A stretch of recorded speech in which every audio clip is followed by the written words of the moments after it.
Another guy that I'm impressed with, and the numbers don't necessarily bear it out, Amed Rosario, has put together some at-bats that make me want to see him in that lineup somehow, some way more often. Yeah, you look at the center field situation and you kind of shake your head a little bit because coming out of spring training, you're going, wait a minute, is it really going to be Jordan Luplow and Ben Gamel? Not exactly something that people are rushing to the turnstiles to see. Amed Rosario needs to play because he can hit. But shortstop-wise, defensively, they're so much better the Indians are with Andres Gimenez there. So now with Amed, it's where do you play him? You saw that first fly ball that he took on Friday night that he started in, then went back and made the play. I think Tito and the staff are going to be holding their breath for a couple more months until he really gets comfortable in center field, but he does have to play and have to be in the lineup. Look, you also traded your franchise shortstop to get a haul back. Let's see what Rosario can do. He needed to change the scenery. He's definitely an upgrade from Ben Gamel or Bradley Zimmer. I still think Oscar Mercado is going to get a chance at some point this year. But for right now, you see what Rosario can do. You throw him in that sixth spot and let it roll here. Another guy that I want to see more of is Josh Naylor. There are spots where he looks like he can be a pretty decent major league hitter, but again, it's got to be more consistent.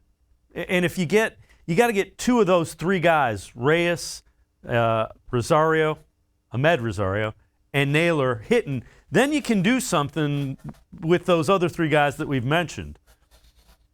Oh, I don't think there's any question about it. And what I like that Tito Francona is doing right now is giving Naylor every opportunity to basically play every day. I think the one day that he gave him off was the school bowl game on Saturday against the Tigers when he gave Luplow an opportunity in right field. And I think as we go along here, I think you're going to see Naylor hit against both lefties and righties and give him that opportunity. When he came aboard last year from San Diego, he didn't know the American League very well. He's still a pretty young guy, and they're giving him opportunities, and he's hit the ball very hard to start off. What'll be interesting to see is where Josh plays this weekend with the Reds. Of course, that ridiculous rule where pitchers will be hitting in Cincinnati. That means I would think that Franmil Reyes would be in right field, so does Naylor get moved to first base. That'll be some mixing and matching for the weekend, but you're right, Naylor's hit the ball pretty hard so far. The other guy that I'm intrigued about to see a little bit more of is Daniel Johnson, and I know he's at the alternate site, but again, that's a guy, when you see him, it's like, this guy looks like he can play. Let's find out if he can.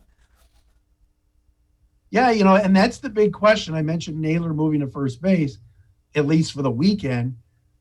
Tito and the staff have said he's going to be the right fielder, and right now first base is Jake Bowers, which I don't think we need to spend a lot of time on that, and Yu Chang.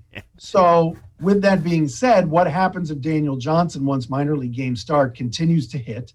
They want to see Rosario in center. You got Eddie in left. Does Daniel Johnson get an opportunity to come up if he's ready, play either center or right, and then Naylor comes back to first base if this Bowers experiment, which so far it's failing, continues to fail? So they have some options. There is some depth there that they didn't have a year ago. Remember, this offense was atrocious last year, yet they still made the playoffs. So I think there's still a lot of questions to be asked. It's not like they're lighting the world on fire against great teams yet. Again, let's see what they do against the likes of Giolito. You mentioned Rodon tonight, Lance Lynn on Thursday. Let's see what they do this week. I think it'll be a better barometer than facing that 4A outfit that they saw this weekend.